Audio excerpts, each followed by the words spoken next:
grabar y vamos a empezar grabando la clase. Hoy vamos a ver transformaciones termodinámicas fundamentalmente en un diagrama presión-volumen, que es uno de los más utilizados. Y vamos a ver que hay otros diagramas que se utilizan, por ejemplo, para las máquinas de combustión externa, como las que cumplen un ciclo Rankine, las máquinas de vapor. Empecemos a hablar un poco de lo que son transformaciones, que de alguna manera algo ya hablamos. ¿Qué sería una transformación? Una transformación es una continuación de cambios de estado definidos por determinados parámetros, entre los más conocidos, presión, volumen, temperatura, y esa conjunción de distintos estados de equilibrio nos dan puntos, cada uno de ellos, que es transformado en una línea, y esa línea es una transformación. ¿De qué va a depender esa transformación? Y del tipo de cambios de estado que se haga, es decir, cuál va a ser su dirección, su sentido, o el tipo de curva de la que se trate, que va a depender evidentemente de los parámetros principales, que ya vamos a ver cuáles son, y cómo se expresa una transformación. Y la transformación se expresa mediante una ecuación. Vamos a utilizar fundamentalmente la ecuación de estado P por B igual constante, a la cual para cada una de las transformaciones que vamos a ver, que son teóricas, evidentemente termodinámicas, van a estar expresadas por cada una de esas variables que vamos a tener en cuenta. En definitiva,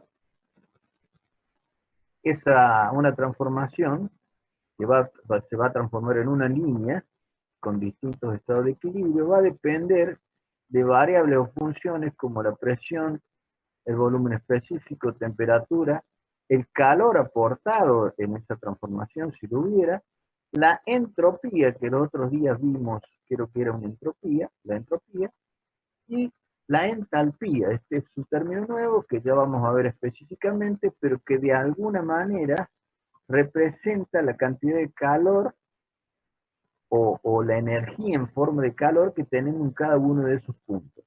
Ya vamos a ver que en un trabajo de expansión, en una turbina de vapor, por ejemplo, va a depender de la diferencia de entalpía, que van de la mano de alguna manera con los calores o con las temperaturas, mejor dicho, de cada uno de esos puntos.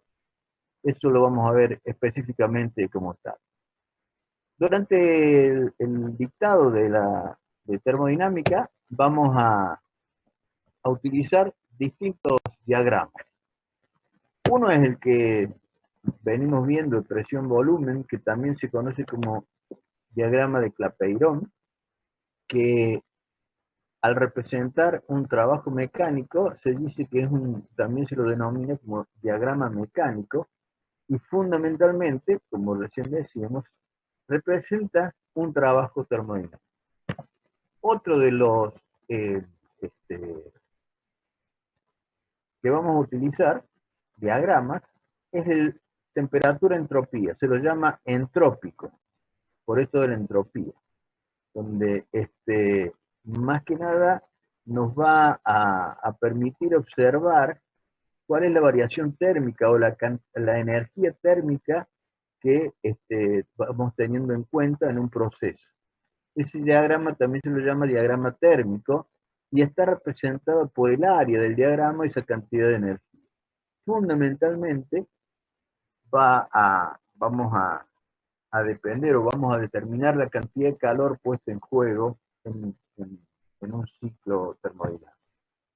Y por último, hay otro diagrama que se lo llama entálpico-entrópico, porque de alguna manera tiene en cuenta entalpía y entropía. Ese tiene un nombre propio, se llama diagrama de Mollier. Ustedes ese diagrama de Mollier lo van a utilizar con el ingeniero Agostini, calculando algunas transformaciones, algunos estados y demás. ¿Qué es lo que tiene ese diagrama? Y vamos a necesitar conocer dos valores que nos permiten determinar un punto y a partir de ese punto determinar los valores que nos pide algún ejercicio. Pasando a lo que es nuestro tema de hoy, que son las transformaciones termodinámicas, dijimos al principio que vamos a establecer una ecuación P por B elevada a la X, en este caso en forma genérica, igual a constante, donde X va a representar el exponente que vamos a utilizar para cada una de las transformaciones que vamos a ver oportunamente. Esas transformaciones son las siguientes. Vamos a empezar por una transformación que se realiza a presión constante, algo ya vimos sobre esto, que se llaman isobáricas.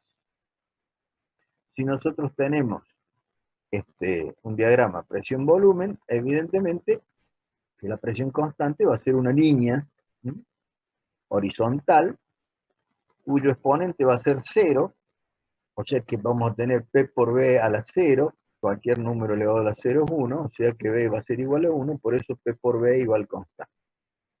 Esa es una de las transformaciones, ya la vamos a graficar y vamos a ver dónde se puede utilizar un tipo de esta transformación. La otra transformación se realiza, contrariamente a esta, a volumen constante, es decir, que vamos a tener una vertical cuyo exponente va a ser infinito, por esta razón, y donde P sub 2 sobre P sub 1 va a ser igual a 1, porque B sub 1 va a ser igual a B sub 2. Esa es una transformación que se va a producir a volumen constante. Otra transformación, y esta yo diría que es la más teórica de todas, es la isotérmica. Esto quiere decir que durante ese proceso va a haber una temperatura constante. Lo vamos a hacer por iso, es igual, térmica, igual temperatura. Donde acá el exponente es igual a 1. Es decir, que P por B va a ser igual constante. Eso lo utilizamos, recuerdan, para ver gases ideales en la ecuación general de estado. La otra transformación teórica que se utiliza es una adiabática. Las transformaciones adiabáticas son con calor constante. ¿Qué significa esto? Que no va a haber transferencia de calor entre medio y sistema, ni entre sistema y medio, ni entre dos sistemas distintos. ¿Se acuerdan que lo vimos cuando veíamos la ley cero de la termodinámica? Que poniéndolas en contacto a través de una pared diabática no había intercambio, cuando lo cambiábamos por una pared diatérmica sí había contacto. Aquí el exponente es igual a gamma, o sea que P por B igual a gamma igual constante. Ese gamma, como siempre vamos a tener que es aire, o para el aire, va a valer 1.41. Cuando es otro fluido, evidentemente que va a variar. Esto nos permite tener dos puntos con presión y volúmenes distintos, donde tenemos dos estados de equilibrio, y en el interín vamos a tener varios puntos para trazar la línea, y nos va a permitir trazar una curva, igual que las isotérmicas, pero con otro exponente, ¿no es cierto?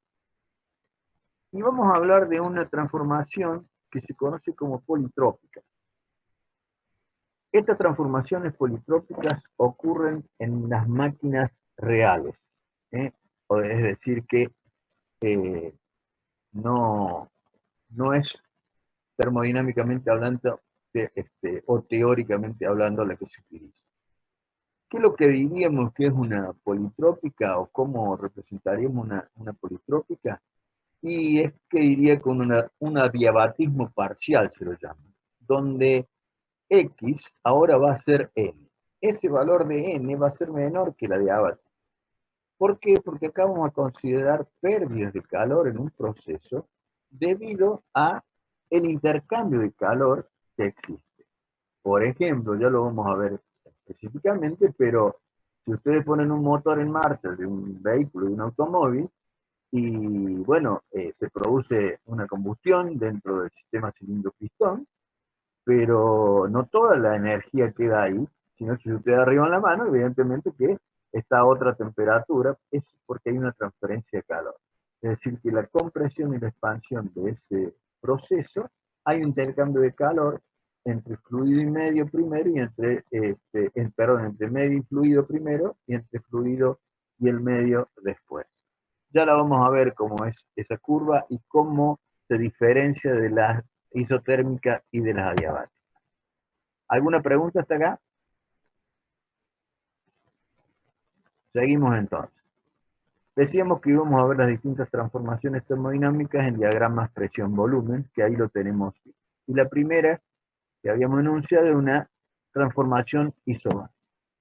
Vamos a trazar dos transformaciones isotérmicas, o a dos temperaturas constantes, T1 y T2, que como sabemos son hipérbolas equiláteras, y vamos a partir de un punto conocido como S1, que va a tener una determinada presión y un determinado volumen que me lo define. Un estado de equilibrio PVT, dado por ese punto 1.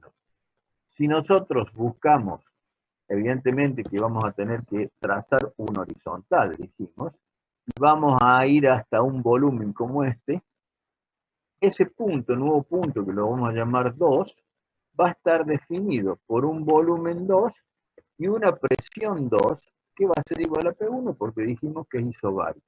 Entonces nuestra transformación desde el punto 1 al punto 2 va a ser una transformación como lo que se muestra en este momento en la figura. Un horizontal entre las dos temperaturas. ¿Cómo podemos manifestar que se produce una transformación de este tipo? Ya vamos a ver, por ejemplo, que en el sitio de una máquina diésel, aquellas que se mueven a muy baja velocidad, tratamos de hacer el aporte a presión constante. El aporte de calor en la combustión a presión constante.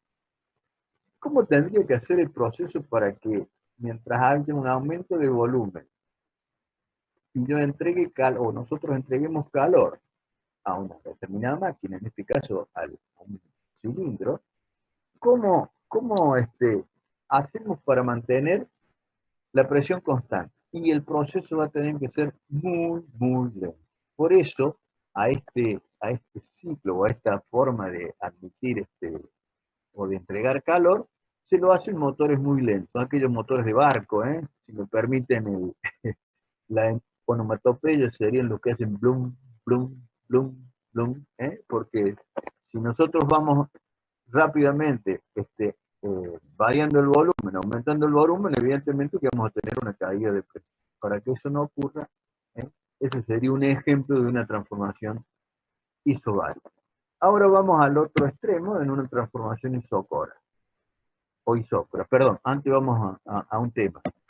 Ese área que está entre los volúmenes y la curva de la transformación isobárica, que va a relacionar volumen y temperatura igual constante, ese rayado, esa área rayada es la que va a representar un trabajo.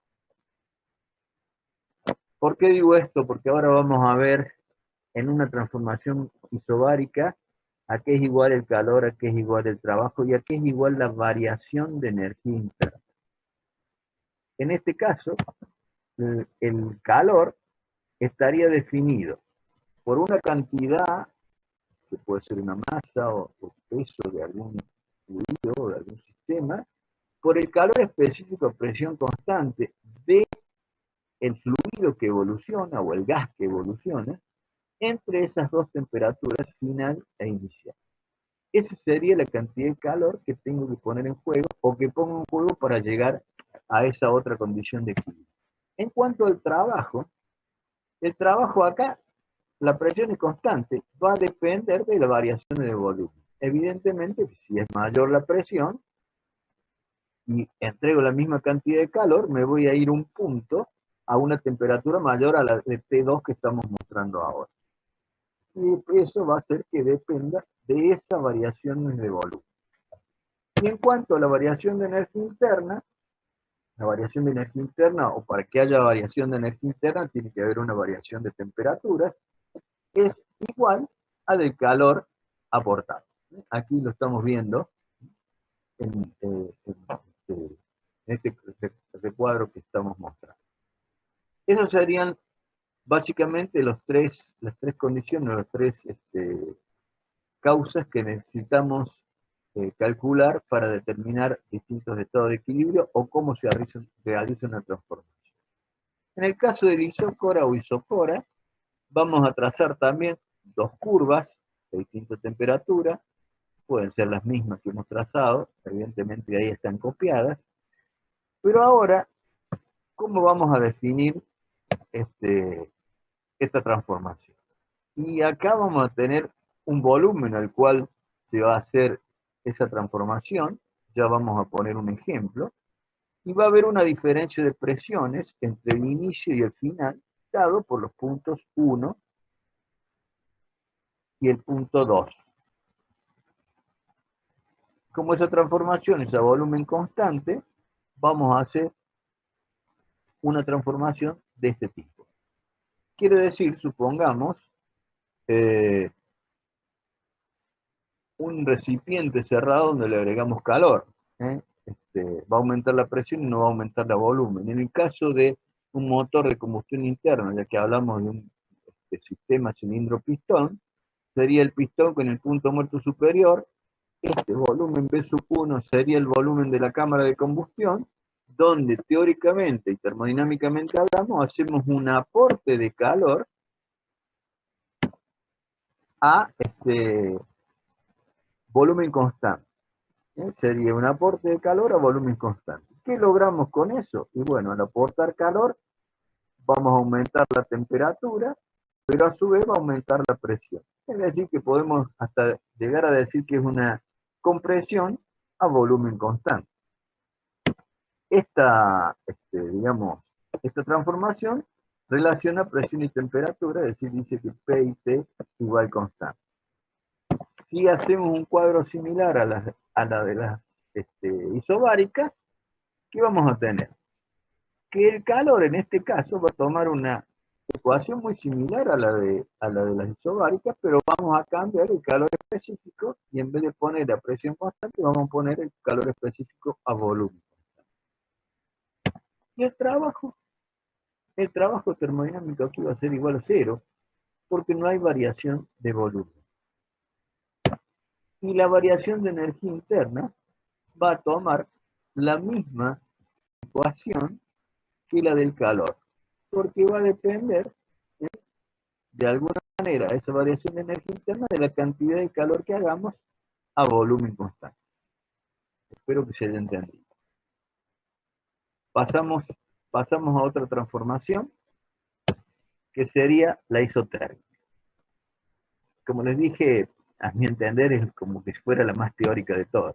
Entonces acá vamos a trazar una sola línea que representa una temperatura, es decir, acá T1 va a ser igual a T sub 2. Va a estar definido por un punto inicial, supongamos que sea una compresión, como el que estamos viendo ahí, que va a estar definido por una presión y un volumen, y definimos el punto 1, y otro punto que va a estar definido por un volumen B sub 2 y una presión P sub 2. Podríamos haber hecho inversa, ¿no? Hacer una expansión, pero en este caso vamos a utilizar una compresión. En este caso, ¿cuál sería la ecuación que que tenemos en la isotérmica? P por B igual constante. Recuerden que ya lo vimos. Vamos a los valores, después le hago alguna explicación al respecto, porque es muy difícil de tener una transformación a temperatura constante. ¿Qué es lo que significaría esa área que indica que está dada por la variación de volumen y la curva de isotérmica? Esa área nos está a nosotros representando una cantidad de trabajo. Un trabajo. Y ya vamos a ver con respecto a otras transformaciones cuánto vale. ¿A cuánto es igual el calor que tenemos nosotros aquí? Y el calor va a ser igual al trabajo que se produce. Acá se cumpliría perfectamente la primera ley de la termodinámica. O sea, dependerá del calor que hemos portado el trabajo y viceversa. ¿Cómo sería aquí el tema de una transformación isotérmica? La tendríamos que hacer muy lentamente también. ¿Por qué? Porque a medida que le vamos agregando calor, evidentemente que el fluido, el sistema, el material, trataría de aumentar temperatura. Y nosotros tenemos que hacer esa transformación a temperatura constante. Entonces tendríamos que darle tiempo para que se vaya enfriando. Sería muy, pero muy lenta una transformación de este tipo. Ahora ya que les digo esto, y vamos a ver sobre el final del tema, cómo esta isotérmica convendría, si es una compresión, hacerla de tal manera. ¿Por qué motivo? Si nosotros hacemos una diabática o una eh, politrópica, vamos a tener una disminución de volumen, un aumento de presión, pero también a consecuencia de ello va a haber un aumento de temperatura. ¿Sí? Esto al mantenerse la temperatura constante, el fluido, supóngase que estamos comprimiendo aire o aire combustible en un cilindro pistón de un motor automóvil, el fluido va a mantener la misma densidad, no va a perder densidad. Entonces, vamos a necesitar menor trabajo para llegar, partiendo de la misma presión, para llegar a la misma presión final. Vamos a necesitar menor trabajo. Por ahora, ténganlo ahí. Faltan menos de 10 minutos, yo les voy a avisar cuando se corte. El trabajo, ya acá depende del logaritmo natural que existe entre B2 y B1. Acá le falta un paréntesis. Pero eso.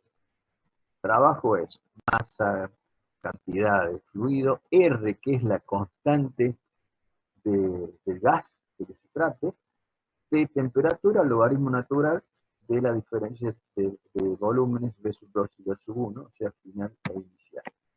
Y la variación de energía interna, como no hay variación de temperatura, va a ser igual a 0. Vamos a pasar ahora a la transformación adiabática. Vamos a valernos de dos temperaturas, T1 y T2. Vamos a definir un punto inicial, como el que estamos viendo ahí, con una presión y un volumen determinado, que siempre va a ser dato. Supónganse que sea la presión un dato atmosférico, la temperatura también, y un B1 una magnitud medible al inicio. Y vamos a establecer una condición final con una presión y un volumen 2, donde vamos a tener ese punto 2. De acuerdo a la ecuación que ya vamos a ver, si ustedes se acuerdan, P por B a la gamma, igual constante, vamos a trazar una curva que va a ser la curva de las transformaciones adiabáticas. Que va a ir por arriba, es decir, va a tener mayor pendiente que la isoterma. ¿Qué quiere decir? Que si la isoterma vendría por acá, vamos a necesitar mayor trabajo para llegar al mismo. ¿Cuál es la ecuación que regía? Como recién decíamos, era presión por volumen a la gamma igual constante. ¿Qué representa en este caso? Fíjese que es un trabajo representado por el área que está rayado ahora aquí, ¿sí?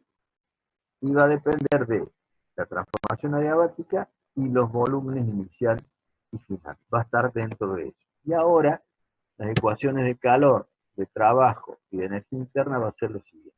El calor, cero, porque dijimos que no hay transferencia de calor entre medio y sistema. El trabajo, evidentemente, que va a depender de la variación de energía interna, es decir, de la variación de temperatura a la que tengamos. ¿Y por qué lo pongo en negativo? Por esto que vamos a ver ahora. Porque hoy.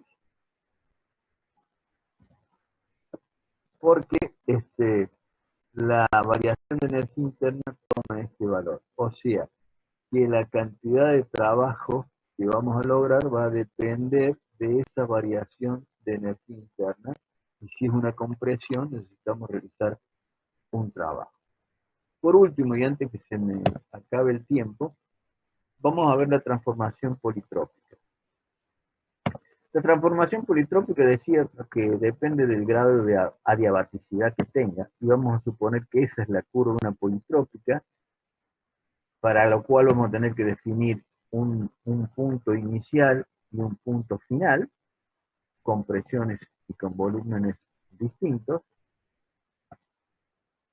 Y esa ecuación de la politrópica, que me va a definir esa forma de la curvatura, ahora va a ser P por B a la N, donde N es el exponente politrópico. Ese exponente politrópico va a depender de la calidad de máquina termodinámica que tengamos, es decir, del intercambio de calor que podamos tener.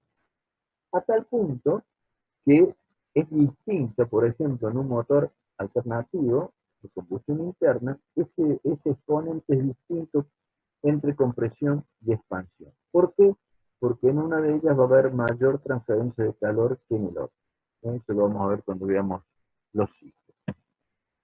¿Cuáles serían entonces a qué equivaldría esa área que vemos ahí rayada? Y evidentemente que va a depender, va a ser un trabajo.